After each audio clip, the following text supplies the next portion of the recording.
নিফাক। মুনাফিককে এই শব্দ থেকে এসেছে মুনাফিক। মুনাফিক হচ্ছে ওই মানুষটি, যে মানুষটি একই ব্যক্তির ব্যাপারে একটাই জবান থেকে দুই তিন রকমের কথা বলে, এ হচ্ছে পাক্কা মুনাফিক। একদম গোদা বাংলায় বলে দিই, তাহলে বুঝতে আরো সুবিধা হবে। ফজরের নামাজ পড়ে ইমাম সাহেবকে বলছেন আসসালামু আলাইকুম। ওয়ালাইকুম আসসালাম। সত্যি আপনার মতো ইমাম সাহেব হয় না। 30 বছর নামাজ পড়ছি, আপনার ব্যবহার, আপনার কোরআন তেলাওয়াত মনোমুগ্ধকর ব্যাপার। সত্যি আপনার, আমার জীবনে আমি এত ভালো ভদ্র ইমাম দেখিনি। আপনার কণ্ঠস্বর, আপনার কোরআন তেলাওয়াত, আপনার ব্যবহার, আমরা গ্রামবাসী খুব খুশি। এখন ইমাম সাহেবের ছেলের পাতলা পায়খানা হচ্ছিল, মরে যায় ভাবে। ও এখন যৌবনের আগে কারোর মোটরসাইকেল ধার করে বাড়ি চলে গেছে, সারগাছিদের বাড়ি। এখন যৌবনের সময় আসতে পারে না। তা যে লোকটা ফজরের নামাজ পড়ে সালাম করে ওর প্রশংসা করছিল, ওই লোকটা জোহরের সময় এসে দেখছি ইমাম সাহেব নাই, কোনো কারণে বাড়ি চলে গেছে, কাউকে বলার টাইম পাইনি। ওই লোকটাই তখন এসে বলছে সব ভালো, অতিরিক্ত কামাই করছে, চেঞ্জ করে দিলে হয়নি ইমাম সাহেবটা। এ হচ্ছে পাক্কা মুনাফিক। একই পাক্কা মুনাফিক। ফজরের সময় একই ব্যক্তির ব্যাপারে প্রশংসা করলো, আর সন্ধ্যাবেলা এসে বা জোহরের সময় এসে বদনাম করলো। হেড মাওলানা খুব ভালো, প্রধান শিক্ষক খুব ভালো মানুষ, এই শিক্ষকটা খুব ভালো, ওই যে আপনারা সলুয়া শিক্ষক ও খুব ভালো লোক। মানে এক কথাতে বুঝে যান মুনাফিক সেই যার মুখে মিষ্টি, অন্তরে বিষ, খড়ির সাপের মতো। এই হচ্ছে মুনাফিক। আর একটা আপনাকে কথা বলে দিই। আচ্ছা, পৃথিবীর সব থেকে বড় পাপের নাম কি? শিরক, তাই না? শিরক সব থেকে বড়। তারপর ধরে নেন পিতা মাতার সঙ্গে সদ্ব্যবহার করা,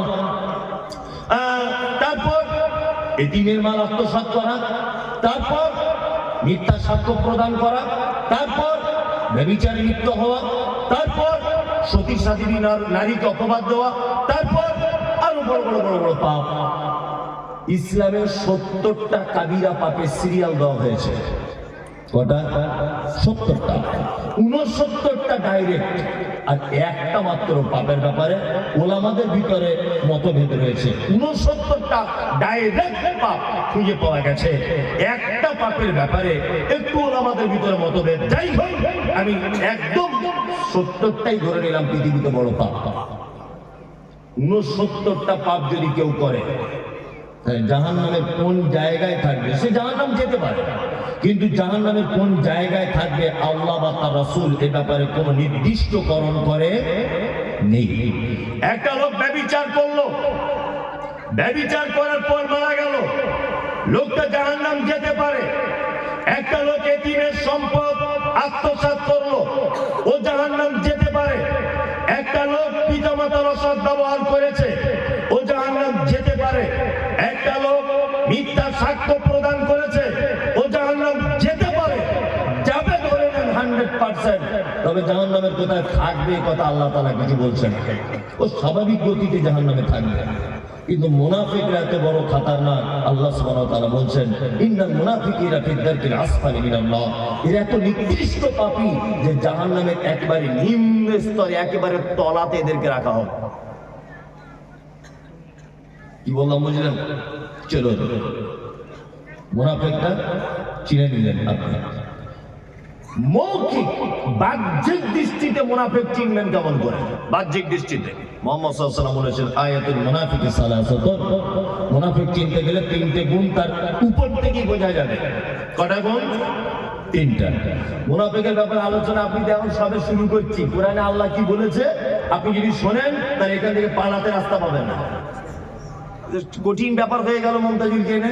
আমি এখনো তো কোরআনে আয়াতগুলো সব ব্যাখ্যা বিশ্লেষণ করিনি, আপনি বসুন চুপচাপ, আমার পরেও বক্তা আছে। চলুন, মুনাফিক বাহ্যিক দৃষ্টিতে তাকে দেখে চিনবেন কি করে? 1, কথা বললে মিথ্যা কথা বলে। 2, ওয়াদা করলে খেলাফ করে। 3, ইযা তুমিনা খানা, আমানত দিলে খিয়ানত করে। 4 আর একটা হাদিস আছে, ঝগড়া অশান্তি হলে অকথ্য ভাষায় গালাগালি করে। মুনাফিকের বাহ্যিক দৃষ্টিতে কটা গুণ? 4টে, তাই তো? এইবার আপনাকে বলছি, সাহাবীগণ বলছেন আল্লাহ